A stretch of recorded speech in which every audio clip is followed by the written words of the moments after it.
ஒரு நாட்டில் ஒரு அரசர் இருந்தார். அந்த அரசருக்கு எந்த குறையும் இல்லைங்க. அவங்க நாட்டு மக்களுக்கும் எந்த குறையும் இல்லைங்க.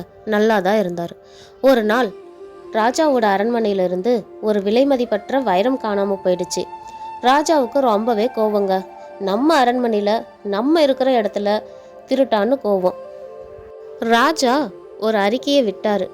என்ன செய்தினா, யார் திருடனை கண்டுபிடிக்கிறீங்களோ அவர்களுக்கு பரிசும் திருடனுக்கு தண்டனையும் கொடுக்கப்படும் சொன்னாரு. அந்த செய்தியை கேட்ட யாருக்கும் என்ன செய்யறதுன்னு தெரியல. அப்போதான் தெனாலிராமன் முன்னாடி வந்து, அரசே, இன்று மாலைக்குள் திருடனை நான் கண்டுபிடிக்கிறேன்னு சொன்னாரு. தெனாலிராமன் அரண்மனையில் இருக்கிற எல்லாரையும் கூப்பிட்டு எல்லாருக்கும் ஒரு குச்சி கொடுத்தான். என்ன சொல்லி கொடுத்தான்? இது மந்திர குச்சி. இரவில் திருடனை பிடிச்சிருந்தா அது ஒரு அடி வளர்ந்து இருக்கும். அவன் தான் திருடன்னு சொன்னான். எல்லாரும் பயந்துட்டே அந்த குச்சியை வாங்கினாங்க. காலை விடிஞ்சிருச்சு. எல்லோரையும் அரண்மனைக்கு அழைச்சான் தெனாலிராமன். எல்லாரும் அவங்க குச்சியை காட்டுனாங்க. எல்லா குச்சியும் ஒரே அளவு தான் இருந்துச்சு, ஒருத்தரை தவிர. ஒருத்தரோட குச்சி மட்டும் அளவு குறைஞ்சி இருந்துச்சு.